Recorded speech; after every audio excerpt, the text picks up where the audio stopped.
étant probablement dont je suis pas le plus mais c'est une chose qui, pour diverses raisons, n'est pas tout à fait représentée ce soir, c'est la poussée des jeunes dans le courant nationaliste. Il s'agissait pas seulement pour nous de refus du wokisme, mais il s'agit aussi de se féliciter de ce qu'une partie de ce peuple relève la tête. Après 50 ans de dictature, de persécution, de monopole médiatique et de destruction commise par les 68 heures. Ce 7 avril, auprès des sports de milliers de jeunes étaient venus applaudir Éric Zemmour. Le 7 avril, non, le 12 avril, la Skilyade a rassemblé des centaines de jeunes sur le thème de la défense de notre civilisation, sur le sujet de restaurer la politique, l'identité, la souveraineté, le sacré. Et aujourd'hui, ce 17 octobre, si élitaire que nous soyons en nombre, je vous invite à vous solidariser d'une manière ou d'une autre des 23 accusés du procès qui se tient à Marseille depuis lundi et qui sont ces identitaires pour lesquels on va une pétition courageuse de 56 intellectuels avait demandé pour l'aide. Les persécutions, car c'est un mouvement qui a cette caractéristique de s'être créé. Et ça, pas tous les mouvements que vous avez fréquentés étaient comme ça, comme caractéristique de faire des actions spectaculaires, mais toujours non violentes. Or, c'est tout qu'aujourd'hui on veut condamner, et après les avoir dissous il y a 2 ans. Alors, je crois que nous ne devons pas nous laisser broyer ni par le score décevant de tel ou tel soir d'élection, ni par les calculs sordides des états-majors du système qui chercheront toujours à nous évaluer et à nous diviser. Des replis, nous en connaîtrons, nous en avons connu, nous en connaîtrons. Et comme disait l'autre, la cause de notre liberté ira peut-être de défaite en défaite, mais ce sera jusqu'à la victoire finale. Face à l'idéologie dictatoriale du wokisme, nous nous trouvons face à une aversion, celle d'un courant qui se dit indigéniste, alors que si le mot indigène a un sens, il ne s'y applique pas dans l'indigénisme. L'idéologie qu'on appelle woke, qui est une espèce de chose nébuleuse dans laquelle je salue les gens qui réussissent à disséquer ce que c'est que le wokisme, c'est d'abord l'immigration. S'agissant de la France, aux États-Unis, tout le monde est immigré, mais en France, c'est l'immigration et systématique, qui ne doit pas être considérée autrement que comme une arme de guerre. Et toutes les armes de guerre sont manipulées par toutes sortes de puissances, mais s'agissant de celle-là, c'est toujours contre l'Europe, contre les Européens. Le wokisme, n'est-ce pas, on doit se méfier des mots, je ne dis pas qu'ils ne veulent rien dire, mais qui ne figurent pas dans les dictionnaires, qui sont des anglicismes, qui sont des néologismes, et qui sont ce qu'on appelle autrefois des barbarismes. Et de ce point de vue, il faut se rendre compte que nous avons affaire à un phénomène international.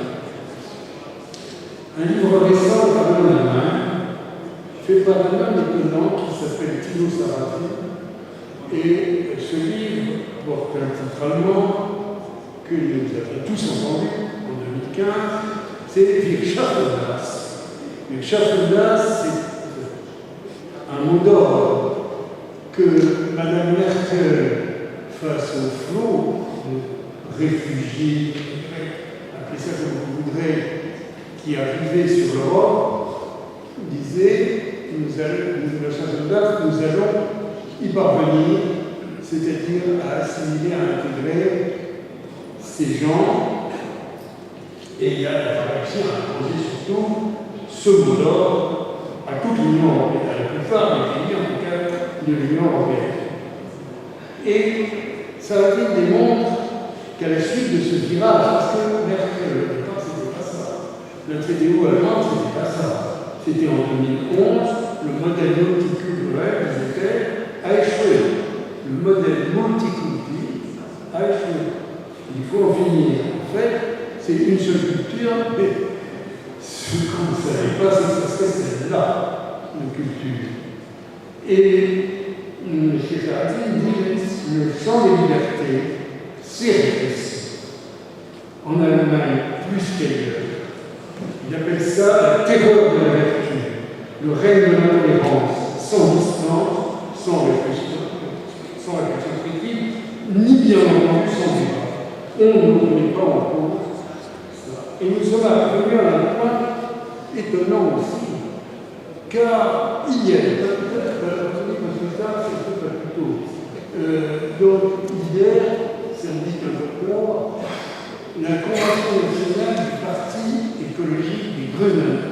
Qu'est-ce qu'il y a en Europe de plus politiquement correct que les Grenades allemands? Je vous le demande. Eh bien, l'actuelle ministre des Affaires étrangères allemande, qui est une écolo, Madame Anna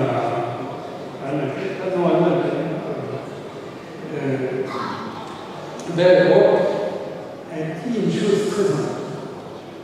Alors, elle soupçonne le gouvernement belgrade, pour 36 raisons d'ailleurs, d'accélérer ce qu'on appelle la route des Balkans de l'immigration, c'est-à-dire cette pénétrance qui, que la Hongrie cherche à arrêter, et qui fait venir des gens, qui fait venir des Turcs, qui fait venir diverses nationalités, des Indiens, des Tunisiens, des Cubains, des Congolais, qui n'ont pas besoin de visa pour arriver en service à l'Europe. Et le gouvernement. Et alors, que dit-elle? Elle dit exactement ce que je viens de dire un peu plus loin. C'est que l'immigration est une arme de guerre dans une guerre hybride. Alors évidemment, elle voit la main de Moscou dans la culotte du gouvernement de Belgrade, d'ailleurs, elle y est, et elle considère que c'est une guerre hybride. Le point intéressant, c'est de reconnaître que l'immigrationnisme est une arme de guerre. Et à partir du moment où c'est une arme de guerre, elle n'est pas seulement entre les mains d'un génocide servi, elle est très précisément face à tous les pays d'Europe du Sud, entre les mains de la Turquie d'Erdogan, elle est entre les mains de la Libye des frères musulmans, et elle est entre les mains, quand on parle de Lampedusa, il y a de Libye, encouragée par les frères musulmans qui sont au pouvoir à Tripoli. Et elle est entre les mains même du si sympathique Maroc. Alors, comment il faut voir, qu'est-ce que c'est que dire non au wokisme? En Chine, aujourd'hui, on voit le pouvoir ultra-autoritaire. Il n'y a pas besoin de wokisme.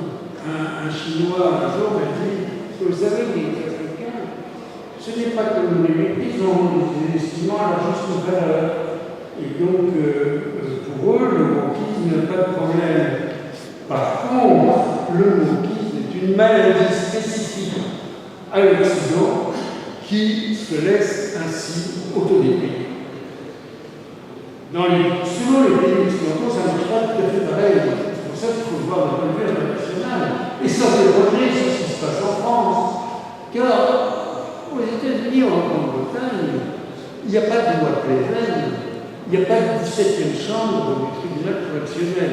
Il y a une censure sociale des opinions conformistes. Il y a une répression médiatique quand on est désigné du doigt par le New York Times, on est mal. Mais il n'y a pas de cause pénale. Dans les autres pays européens, et pas seulement en Suède et en Italie, où, heureusement, il y a des gouvernements qui ressemblent à des gouvernements, mais dans d'autres gouvernements, la Pologne et tous les petits pays, les pays moyens, mais frontaliers du fait migratoire, que ça va de la Lituanie à la Grèce, il y a une volonté du gouvernement lui-même et une action, et souvent une action efficace, pour arrêter ces armes de guerre que les racialistes. En France, au contraire, nous cochons toutes les cases. Nous cochons toutes les cases, celle de la répression d'un côté et celle du laxisme de l'autre. Et c'est à ça, c'est dans cette chose-là que le wokisme est un lubrifiant, c'est-à-dire la culpabilisation systématique des Européens. Et c'est également cette chose extraordinaire dans les tribunaux qui admettent l'idée qu'il n'existe pas de racisme anti-blanc. Comment il n'existe pas de racisme anti-blanc? Demandez-le, si à tous vos petits-enfants, je parle au de grand-père, quand vous avez des petits-enfants qui ont le bonheur de vivre dans ces territoires perdus par la faute de la République et qui sont précisément persécutés en tant qu'Européens minoritaires dans leur propre pays. Donc, cette situation, qui est une situation française, eh bien, effectivement, je ne surprends personne dans cette salle en disant que nous devons nous attacher à la refuser et à montrer son absurdité, son illégitimité et à nous battre aussi pour rétablir la vérité. Parce que, fondamentalement, surtout en vous l'avez dit sur un phénomène qui s'appelle l'esclavagisme et la traite négrière, dans lequel je crois aucun d'entre nous n'a jamais trempé, mais qui vient d'où l'esclavagisme? D'où vient la traite négrière? Elle vient de l'islamisme, tout simplement. Et quand on nous accuse en raison de la colonisation à laquelle je pense que personne dans cette salle n'a contribué compte tenu de nos âges, et en réalité la colonisation est une avancée de la civilisation. On pourrait même dire avec Kawasaki que c'est la grande aventure de la race blanche parce que nous avons libéré les esclaves noirs. Nous avons introduit l'éducation dans des pays analphabètes. Nous avons introduit la médecine dans des pays qui étaient en train de dépérir des maladies endémiques. Alors, effectivement, pour conclure, on pourrait dire que nous en avons trop fait. Qui oserait reprocher à l'enquête française d'hier d'avoir sauvé et même ainsi consolidé la démographie africaine d'aujourd'hui? Je crois que personne n'oserait le dire. Ma réponse face au wokisme, notre réponse, ça doit être non. Soyons fiers de notre histoire, soyons fiers de l'œuvre civilisatrice de nos aïeux et disons aux partisans du wokisme le mot de